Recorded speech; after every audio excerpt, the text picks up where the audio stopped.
Dans nos histoires humaines, la douceur est utile. La douceur et la bienveillance sont les notions les plus antinomiques avec le système qui nous opprime. Te demander la permission, me demander si je consens, c'est le contraire de l'exploitation capitaliste. La douceur et la bienveillance, c'est ce qu'on ne trouve pas sur les marchés, c'est ce qu'on ne trouve pas dans l'armée, c'est ce qu'on n'enseigne pas dans les polices. Virginie Despentes, discours au Centre Pompidou, 2020. Dans le milieu du bien-être, il est d'usage de promettre aux gens de grandes choses. Une meilleure vie, un équilibre psychologique, corporel et spirituel, bref, le bonheur. Pour atteindre ces états complexes, dont on cherche pourtant le chemin depuis l'Antiquité, il suffirait de s'auto-optimiser grâce à des pratiques allant de la nutrition au fitness, en passant par la méditation, le développement personnel, les soins esthétiques, le coaching et une multitude de pratiques aux accents New Age. Cette logique de perfectionnement en continu, qui implique de consommer toujours plus, est une aubaine pour le capitalisme. Par ailleurs, ces pratiques individuelles, souvent présentées comme des solutions aux problèmes collectifs, nourrissent une logique des petits gestes, idéale pour ne surtout rien changer. Ainsi, le terme bien-être a-t-il été dévoyé et dépolitisé, alors qu'il a longtemps été une expression très politique, qu'on a retrouvé par exemple dans le premier slogan de la CGT, syndicat de travailleuses, qui revendiquait, lors de sa création en 1895, 3 valeurs cardinales, le bien-être, la liberté et la solidarité. Dans cet épisode, on va voir que le néolibéralisme ne se restreint pas à la seule sphère de l'économie. Ce capitalisme qui s'est glissé dans tous les interstices de la vie des gens a fait bien des dégâts et c'est ce dont on va parler.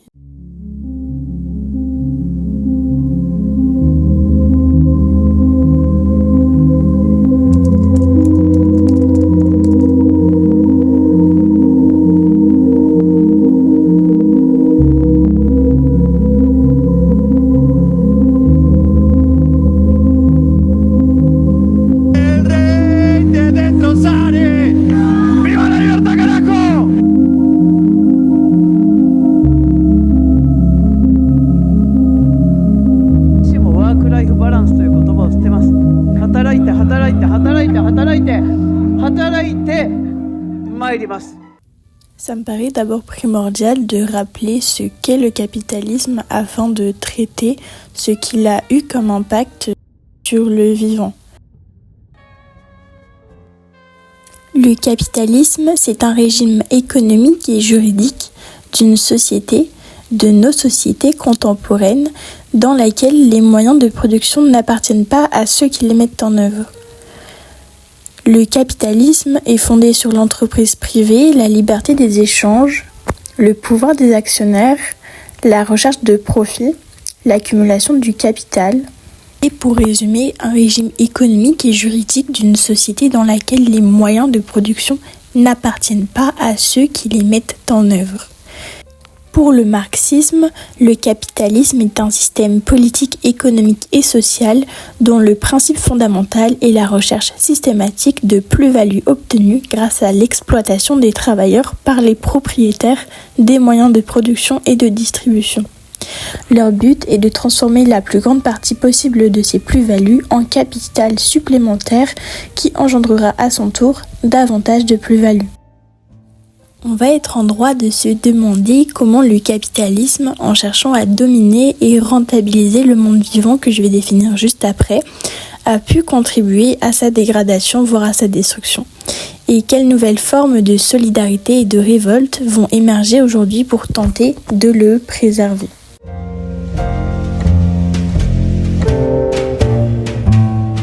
Parce qu'en effet, avant de comprendre comment le capitalisme contribue à la destruction du vivant, il est nécessaire de revenir sur ce que signifie réellement ce terme et sur la manière dont il a été pensé à travers les siècles. Le vivant se définit avant tout par opposition à l'inerte, à l'inactif. Selon le Larousse, il s'agit de ce qui possède les caractéristiques de la vie, c'est-à-dire ce qui naît, croît, se reproduit et meurt. Le vivant désigne donc l'ensemble des êtres qui manifestent ces fonctions. Hommes, animaux, plantes, champignons, algues, bactéries et protozoaires.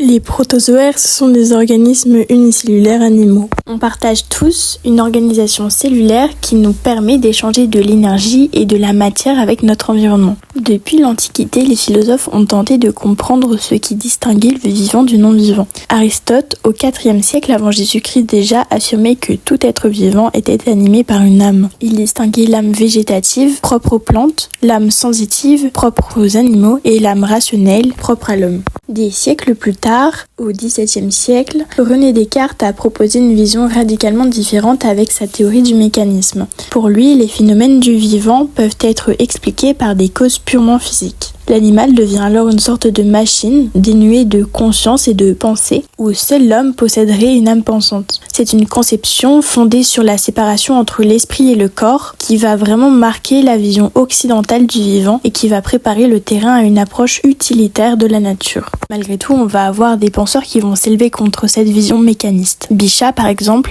qui était médecin et anatomiste, vont défendre une approche vitaliste. Pour Bichat, la vie est l'ensemble des forces qui résistent à la mort. Le vivant n'est donc pas réductible à une simple machine. Il possède une énergie propre, une force interne. Bon, c'est un peu complexe, mais ça reste de la philo. Une force interne qui s'opposerait à la désagrégation. Cette idée-là, elle va être prolongée par Henri Bergson, le philosophe que vous connaissez sûrement par rapport à ses théories sur le rire. Et ce philosophe-là, donc, va évoquer dans l'évolution créatrice de 1907 l'existence d'un élan vital, une sorte de force créatrice imprévisible qui pousserait la vie à inventer sans cesse de nouvelles formes. Bon, il s'inscrit dans la continuité de la complexité de la définition du vivant et de la philosophie. Au-delà des thèses philosophiques, on va avoir la pensée scientifique qui va aussi révolutionner la compréhension du vivant. Par exemple, Jean-Baptiste de Lamarck puis Charles Darwin vont mettre en évidence la capacité des espèces à évoluer. Lamarck, souvent considéré comme fondateur du terme biologie et connu pour être à l'origine de la théorie transformiste, va soutenir que les espèces vivantes sont capables d'évoluer. Pour Lamarck, les êtres vivants vont se transformer au fil du temps selon leurs besoins. Pour Darwin, célèbre pour sa théorie de la sélection naturelle, seuls les organismes les mieux adaptés vont survivre et vont transmettre leurs caractéristiques. Ce qui va nous intéresser maintenant, ça va être plutôt la pensée contemporaine, notamment avec le philosophe Baptiste Morisot qui va redéfinir notre rapport au vivant. Il est l'auteur de Manière d'être vivant, écrit en 2020, dans lequel il va proposer de dépasser la séparation entre l'homme et la nature. Pour lui, le vivant n'est pas seulement une ressource à exploiter, mais un ensemble de relations et d'interdépendance, c'est-à-dire la dépendance mutuelle et réciproque qui peut exister. Il va inviter ainsi à repenser nos modes de vie à l'aune de la crise écologique actuelle en réinventant des formes de cohabitation respectueuses entre humains et non-humains. C'est une philosophie du monde vivant qui essaie de nous sortir d'un oubli. Et cet oubli, c'est que c'est le monde vivant qui rend la terre habitable pour la vie et pour nous. C'est l'action des pollinisateurs qui nous permet de manger, c'est l'action des rivières quand elles sont en santé qui atténue les sécheresses et les inondations, qui hydratent les sols, et c'est quelque chose qu'on a oublié en croyant que nous étions les seuls auteurs de l'habitabilité de la planète. Donc c'est pas une question d'aimer ou pas les animaux, c'est une question aussi de survie et de prospérité des sociétés humaines. Ça n'a pas lieu si on ne change pas radicalement nos rapports collectifs avec le monde vivant. Avec l'invention de la machine à vapeur par James Watt en 1769, puis l'essor du taylorisme et du travail à la chaîne au XIXe siècle, le corps humain lui-même devient un outil de production. Le vivant est désormais mesuré, contrôlé, soumis aux impératifs de rendement et de rentabilité. L'ouvrier, réduit à un rouage de la machine, incarne cette transformation. Son corps est épuisé, rythmé par la cadence des usines. Donc cette réflexion philosophique, elle va prendre un sens particulier à partir de la révolution industrielle. Et cette logique productiviste va s'étendre à la nature. L'agriculture et l'élevage deviennent intensifs et on va chercher à maximiser les rendements à moindre coût. Dans les fermes-usines, on va avoir des milliers d'animaux qui vont être confinés dans des espaces réduits, souvent privés de lumière naturelle. D'ailleurs, en France, selon Greenpeace, 60% des animaux sont concentrés dans seulement seulement 3% des fermes d'élevage. Ces pratiques, elles vont avoir des conséquences considérables sur le vivant dans son ensemble. L'usage massif de pesticides va appauvrir les sols, polluer les nappes phréatiques et détruire la faune et la flore. L'élevage industriel va provoquer la déforestation, la pollution de l'air et de l'eau et contribuer massivement aux émissions de gaz à effet de serre. Selon l'OFB, l'Office français de la biodiversité, la production agricole mondiale a été multipliée par 3 depuis 70, mais au prix de quoi? D'une disparition accélérée des espèces et d'une dégradation des milieux naturels. Ainsi, le capitalisme industriel a-t-il transformé notre rapport au vivant. Ce qui était autrefois un monde partagé est devenu un stock de ressources à exploiter.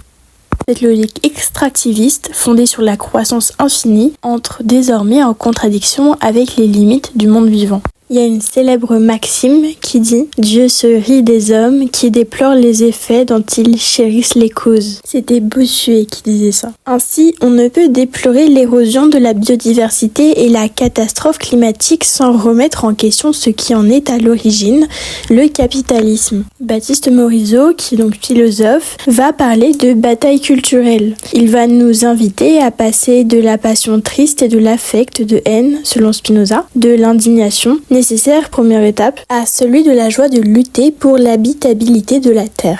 Il le dit en ces mots, c'est cela au fond l'indignation, précisément. On est attristé, atterré, dévasté par l'existence du néolibéralisme, de l'extractivisme, du capitalisme financiarisé, des forces économiques qui produisent le réchauffement climatique, etc.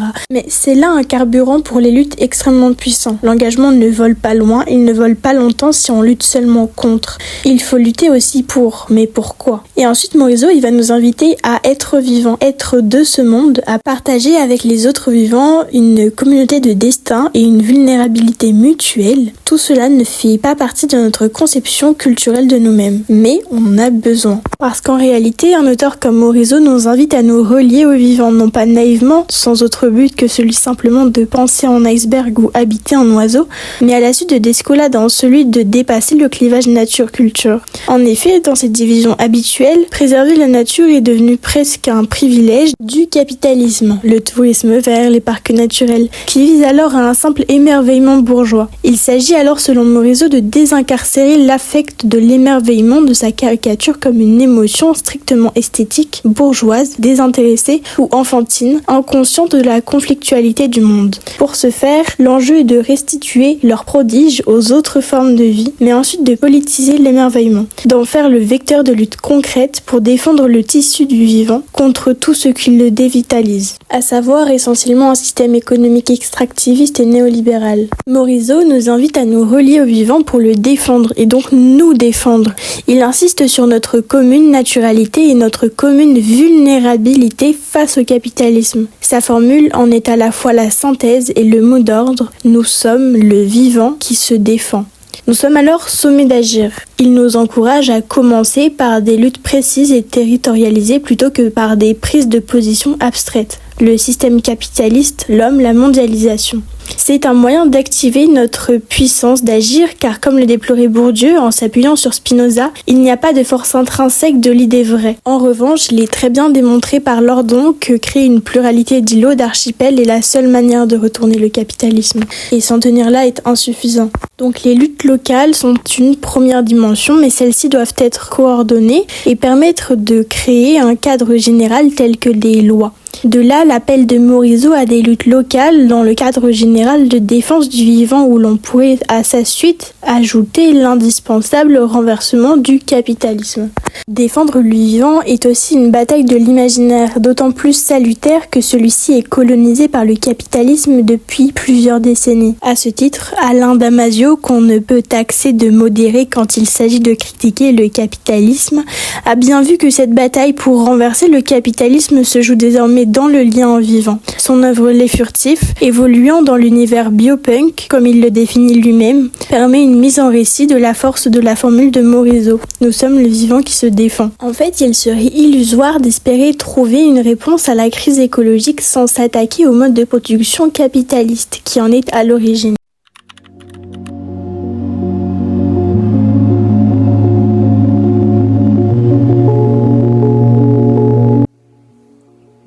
On pourrait ainsi croire que la lutte pour le vivant se réserve aux grands intellectuels, aux populations blanches et aisées incarnant cette écologie individualiste qu'on est tant à honnir. L'écologie dominante, portée par les gouvernements en place, les médias mainstream et les campagnes de sensibilisation, se résume le plus souvent à des injonctions aux éco-gestes pour sauver la planète, accessibles pour la plupart seulement aux ménages les plus aisés. Manger bio, rouler à l'électrique, économiser de l'énergie, etc. Cette vision de l'écologie, elle est moraliste et inégalitaire. C'est une écologie qui fait de l'individu et des entreprises le principal moteur de la transformation écologique et qui exclut de fait les classes populaires qui luttent déjà pour boucler leur fin de mois, nourrissant leur sentiment d'impuissance. Les mesures écologiques successives, souvent mises en place sans tenir compte des contraintes des plus modestes, sont vécues comme punitives et injustes. Le déploiement des ZFE, ces zones à faible émission pour protéger les habitants des centres-villes de la pollution, en sont encore un exemple. Et Jordan Bardella surfe d'ailleurs sur ça pour parler d'écologie punitive dans son nouveau livre qu'il vient récemment de sortir, qui appartient à Bolloré, chez Fayard. Le penseur de l'écologie André Gortz, dans son texte Critique du capitalisme quotidien paru en 1972 dans le Nouvel Obs, mettait déjà en garde. Je cite. Les écologistes et les mouvements écologistes, à quelques exceptions près, sont muets sur la question des moyens. C'est que l'on a affaire chez eux à une sensibilité subversive et à une inspiration révolutionnaire sans base de classe, à une révolte morale qui, le plus souvent, rejette l'ensemble de la civilisation capitaliste sans poser explicitement la question de la nature de classe de la société dont cette civilisation est le fruit. Dit autrement par le syndicaliste brésilien Chico Mendes, l'écologie sans lutte des classes, c'est du jardinage. La terre n'a pas été créée afin que vous en deveniez les seigneurs et que nous soyons vos esclaves, vos serviteurs et vos mendiants. Au contraire, elle fut créée pour donner à tous les moyens de leur commune subsistance, sans distinction entre les personnes. Ainsi, acheter et vendre la terre et ses fruits, comme vous le faites les uns avec les autres, est une abomination. À partir de maintenant, je vais essayer de m'appuyer sur l'ouvrage On ne dissout pas un soulèvement, dans lequel apparaissent notamment des écrits de Alain Damasio, Virginie Despentes, Morisot, Descola, mais aussi Pinocchio. Alors même si je les ai pas lus nécessairement, je les ai découverts à travers ce livre, que je vous recommande de lire. Il est aux éditions Seuil, voilà. Je le lis parallèlement pendant la rédaction de cette vidéo. Et du coup, j'en profite pour le lier à la dernière partie de cette dernière. C'est-à-dire comment il y a des initiatives qui fleurissent ou qui ont fleuri même auparavant. Je vais notamment pouvoir parler des apatistes. Donc je vais essayer de parler des initiatives qui ont fleuri, des solidarités qui ont émergé. Notamment là, c'est surtout centré sur ce qui s'est passé à Sainte-Soline et l'usage du terme éco-terroriste, notamment par Darmanin. Je vais essayer de m'appuyer aussi sur des reviews un petit peu de vidéos sur YouTube que j'ai trouvées. Ce n'est pas tant le climat ou la planète qu'il s'agit de sauver, mais notre attachement au monde, dans ce qu'il a de plus délicat et de plus commun. Notre surprise devant un vol de hérons cendrés au seuil de l'hiver. Notre émotion devant le rythme chatoyant des saisons. Et je pense que ce serait intéressant de s'intéresser plus spécifiquement aux espèces animales et à leur fonctionnement, à comment est-ce qu'elles interagissent entre elles. Par exemple, je me suis penchée tout à l'heure sur un article sur Radio France qui parlait du lycaon. Très intéressant. C'est une sorte de chien-loup qui vit notamment au Botswana. L'exemple le plus illustratif est l'effort de chasse. La meute, constituée de 5 à 20 individus par chassé. Les petits de la troupe sont gardés vers la tanière par quelques lycaons, y compris les individus blessés ou âgés. Chez les lycaons, les relations sont pacifiques, si bien que leur mode social a parfois été qualifié d'altruiste. La seule trace de hiérarchie, si l'on peut utiliser ce terme, est que c'est la femelle alpha qui donne le signal de départ pour la chasse. Les lycaons sont des anarchistes qui nous laissent face à nos responsabilités. Donc avec les lycaons et tout, j'ai pu vous amener sur un chemin de pensée, genre sur en quoi est-ce que étudier les comportements des animaux, ça pouvait être aussi intéressant et qu'il ne fallait pas s'en désintéresser. Je vais pas trop dire des ouvrages que j'ai pas lus parce que je vais pas faire la meuf qui s'y connaît alors que c'est pas le cas. Néanmoins, je peux dire que véritablement, je suis en train de lire, je suis à la moitié actuellement, On ne dissout pas un soulèvement, et c'est vraiment un livre qui me heurte sincèrement, mais dans le bon sens. Donc je vous le recommande sincèrement. Je vais pouvoir vous en parler un petit peu parce que du coup dans ma troisième partie je vais essayer de faire émerger les solidarités et notamment ce qui s'est passé à Sainte-Soline, et je vais pas trop parler de l'écologisme des pauvres et tout, mais je vous invite vivement à aller voir des vidéos qui en parlent. J'avais vu notamment une fille qui vulgarisait l'écoféminisme. Voilà, ça reste des combats assez intéressants. Ainsi, face au capitalisme et aux ravages produits par celui-ci sur le vivant, on a des solidarités qui vont émerger, et heureusement. Ces solidarités, ces actions, ces innovations ne se contentent pas de résister, mais en fait elles régénèrent les âmes, les esprits. Bon, ça part un peu dans l'holistique et tout, mais sincèrement, militer de cette manière-là, ça régénère les terres, mais aussi des manières d'habiter, de travailler, de lutter ensemble. Tout d'abord parce qu'il faut reconnaître que l'espace que nous croyons habiter ne nous appartient pas entièrement, ne nous appartient pas vraiment, voire ne nous appartient pas tout court, car d'autres que nous l'habitent. Le monde vivant, il est indifférent à notre présence, mais il subit tous les jours ce qu'on lui fait. Il va d'ailleurs sublimer l'espace qu'on lui laisse. Notre ciel, bien que fragmenté, strié de fils électriques, nos paysages, bien que saturés de béton, peuvent aussi être source de poésie quand on y voit le vivant si complet. Christian Bobin écrivait d'ailleurs « Le silence est la plus haute forme de la pensée ». Or, notre silence aujourd'hui est rompu par le vacarme de la croissance, le vacarme des machines, le vacarme de la technologie, le vacarme du capitalisme vert.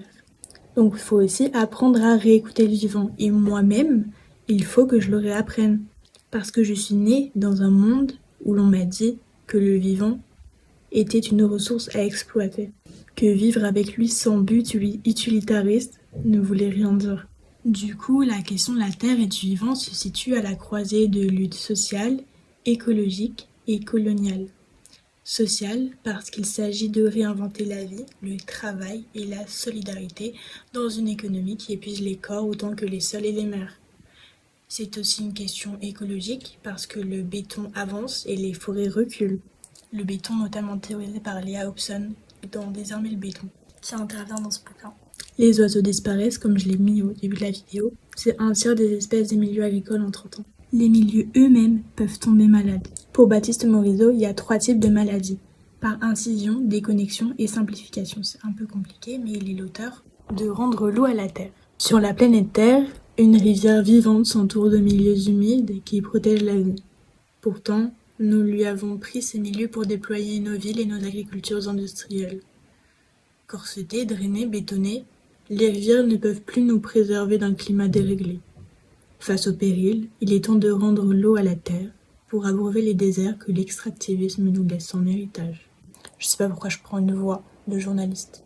Comment ramener l'eau à la vie? Belle question, Baptiste Morisot, en enquêtant sur le temps profond des rivières. On découvre alors qu'elles ont coévolué avec une forme de vie qui travaille depuis des millions d'années à hydrater les milieux. C'est le castor. Il ralentit l'eau, l'infiltre dans les sols, la purifie et la donne en partage à tous les vivants. L'enjeu est de changer de paradigme vers une pensée de l'eau vivante capable de désaltérer un monde assoiffé. En ces temps bouleversés, il est temps de passer des alliances avec les puissances non humaines, d'explorer la possibilité de participer en humain à l'auto-guérison du monde et d'apprendre, nous aussi, à amplifier la vie.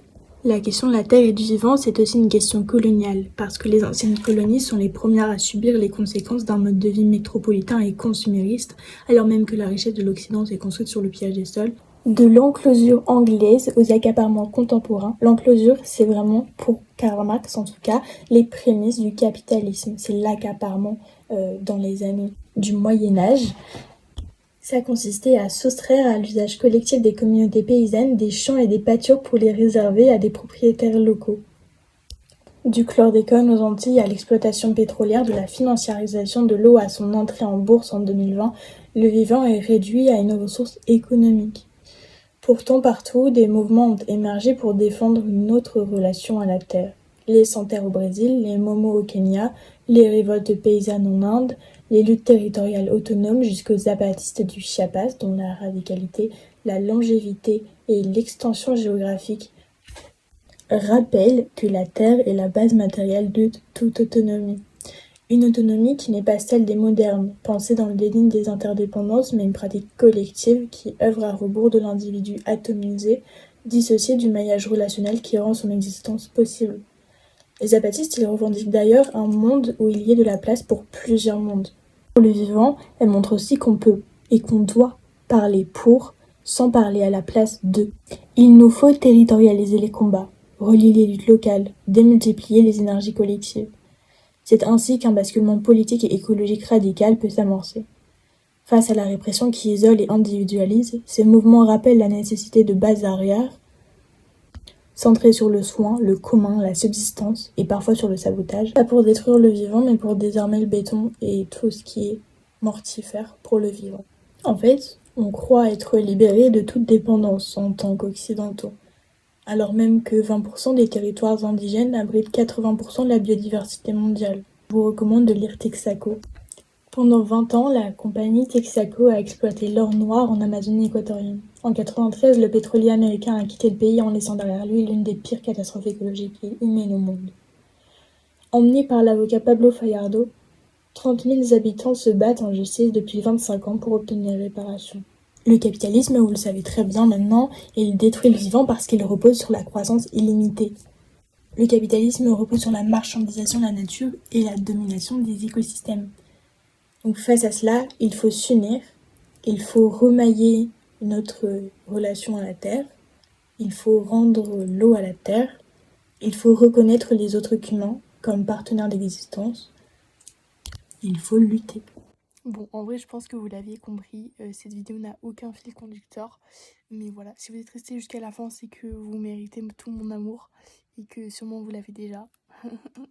Venez, on prend en compte le vivant dans nos cercles militants et on arrête de passer pour des gros bourgeois, mais ce qui serait compréhensible parce que c'est communément associé à ça malheureusement. Mais on arrête de passer pour des gros bourgeois dès qu'on dit le vivant,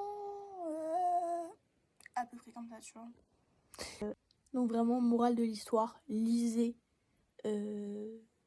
On ne dit pas un soulèvement, lisez Texaco en BD, c'est vraiment trop cool.